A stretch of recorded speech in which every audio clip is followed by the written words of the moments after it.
Hello, and welcome to the March installment of Construction Junction, presented to you by MSU Infrastructure Planning and Facilities. In the coming months, there will be changes to how we share IPF-related information and construction updates. We are in the process of piloting a newsletter to highlight IPF people, projects, accomplishments, and initiatives. Information that has historically been presented as part of Construction Junction will now be included in this newsletter. Stay tuned for further developments. The agenda for the March presentation will begin with updates on which projects are going to the next two Board of Trustees meetings.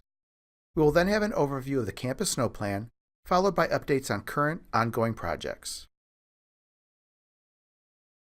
Beginning with the April BOT meeting, the projects going to the board will include, for Step 2, authorization to proceed, renovations to Cowles House, and construction of a biosafety Level 3 lab. Moving on to the June BOT meeting, the projects going to the board for Step 2, authorization to proceed, construction of a building to house the reciprocating internal combustion engines at the T.B. Simon Power Plant, Swine Teaching and Research Edition, Munn Ice Arena Edition, and IM West Pool refurbishment. We begin this month's presentation with an overview of the campus snow plan.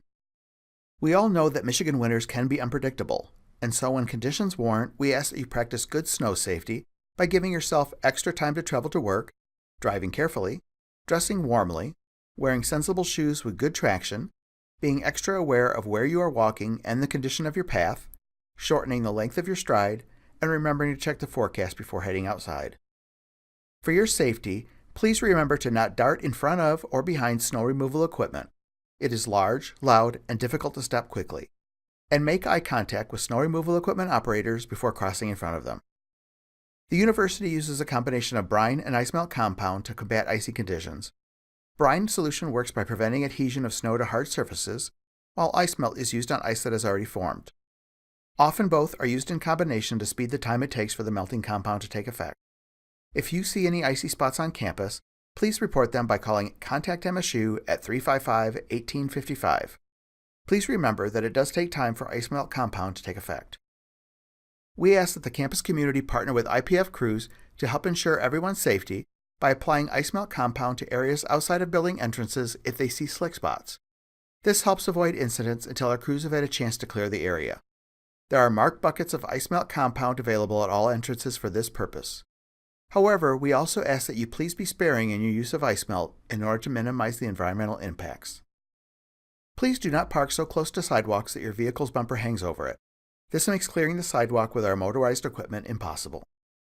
We also ask that you avoid parking in sections of lots that have not yet been cleared, either parking in already cleared sections or waiting for our crews to finish clearing the lot before parking. We remind everyone that parking is prohibited in residence hall loops from 2 to 6 a.m. Our crews have a formidable task ahead of them after a snow event, and keeping these areas free from vehicles helps removal efforts go more smoothly and quickly. Again, to request service or to report dangerous spots on campus, call Contact MSU at 355-1855.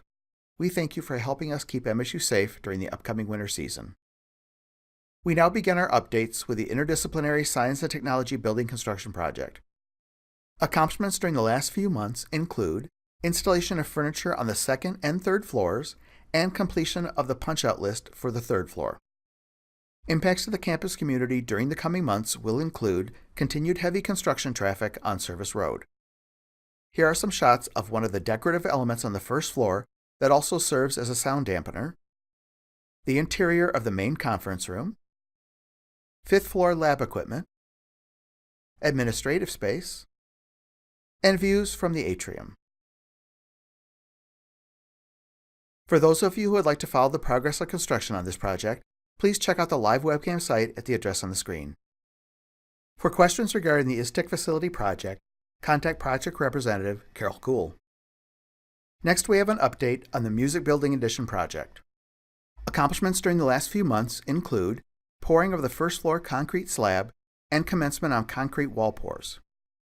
Impacts to the campus community during the coming months will include closure of pedestrian travel through the site over spring break, and continued construction noise impacts. Here are some shots of concrete form installation and concrete pouring in progress. For those of you who would like to follow the progress of construction on this project, please check out the live webcam site at the address on the screen. For questions regarding the Music Building Addition project, contact Project Manager Todd Wilson. Next is an update on the Campus Water System Improvement Project, which is located on the southeast corner of the Service Road and Recycling Drive intersection. Accomplishments during the last few months include continued progress on piping, heating, and electrical system installation in the treatment plant structure, and continued progress on construction of the concrete water tower pedestal. The steel water tank components are being constructed in a plant in Iowa and will be shipped to MSU for assembly on site. Here are some shots of progress on the treatment plant, the water tower pedestal, and a fabrication of the water tank components. For those of you who would like to follow the progress of construction on this project, please check out the live webcam site at the address on the screen. For questions regarding the Campus Water System project, contact Project Manager Bob Nessel.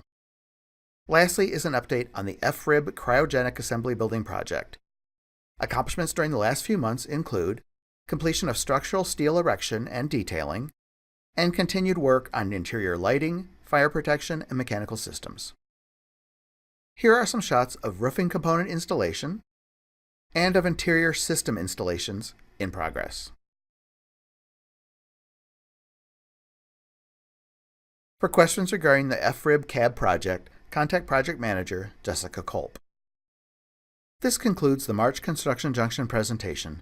We encourage you to visit the Infrastructure Planning and Facilities website at www.ipf.msu.edu.